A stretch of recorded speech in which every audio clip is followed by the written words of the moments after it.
अगर एक नॉर्मल इंसान पर कोई पर्चा हो जाए या उस पर कोई केस चल रहा हो तो वो सरकारी नौकरी हासिल नहीं कर सकता, और भी बहुत से शोबों में उसे एक्सेप्ट नहीं किया जाता। लेकिन अगर हमारे मुल्क के प्राइम मिनिस्टर पे अगर केसेस भी हैं और करप्शन के केसेस हों और उनकी पेशी भी हो अगले दिन, तो वो फिर भी प्राइम मिनिस्टर बन सकते हैं।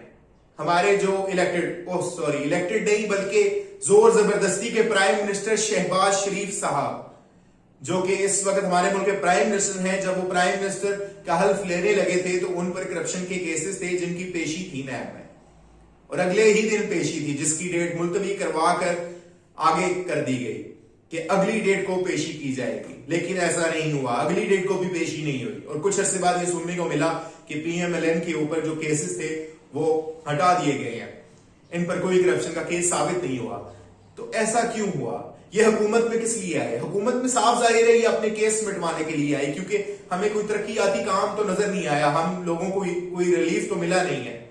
जो उन्होंने शोर डाला हुआ था महंगाई महंगाई महंगाई, वो तो PDM जब इक्तदार में आई तो महंगाई तो उस वक्त ज्यादा हो गई थी।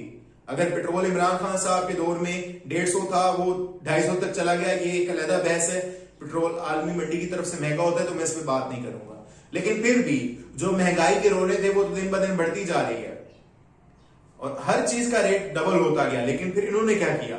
इन्होंने सिर्फ एक ही काम किया कि अपने केसेस को मिटवा दिया जाए, अपने जितने केसेस हैं वो सारे के सारे माफ करवा दिए जाए, और जो नैब है उसके जो इक़्तिदार थे, जो नैब की पहुंच थी, उसमें भी कमी कर दी जाए।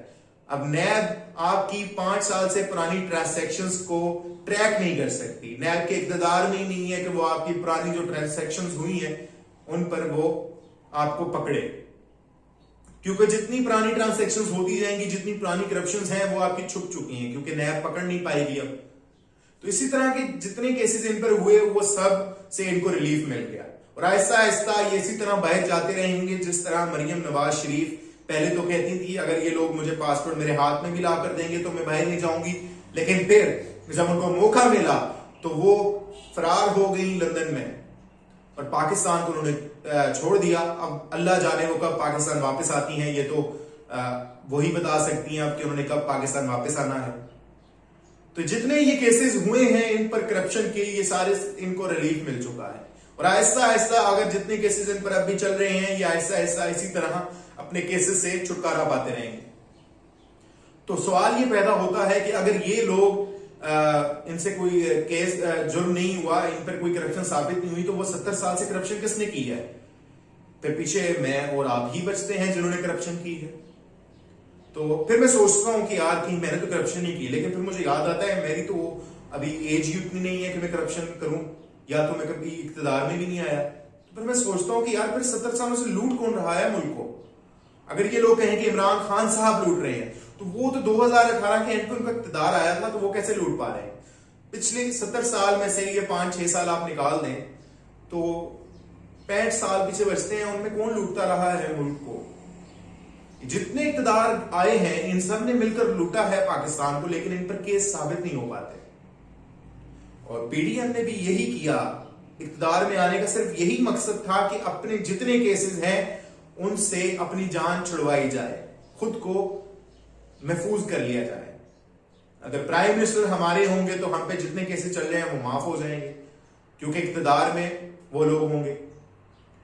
और इसी तरह के जब तक सियासत में ये चीजें चलती रहेंगी और सियासत में अपने मुफाद के लिए सोचा जाएगा तो पाकिस्तान तरक्की नहीं कर सकता। अपने मुफाद जब तक सोचे जाएंगे, जितने ही हमारे लीडर्स हैं, पॉलिटिकल लीडर्स हैं हमारे, ये अगर अपने मुफाद के बारे में सोचते रहेंगे और अपनी जेबें भरते रहेंगे तो अवाम का कुछ नहीं हो सकता। इसी तरह अवाम को महंगाई बर्दाश्त करनी पड़ेगी। इमरान खान साहब को तो इक़्तिदार से निकाल दिया गया, लेकिन फिर भी उनके साथ अवाम का समंदर था, एक दुआएं थी, और इंशाअल्लाह आने वाले वक्तों में इमरान खान साहब ही हमारे अगले प्राइम मिनिस्टर होंगे।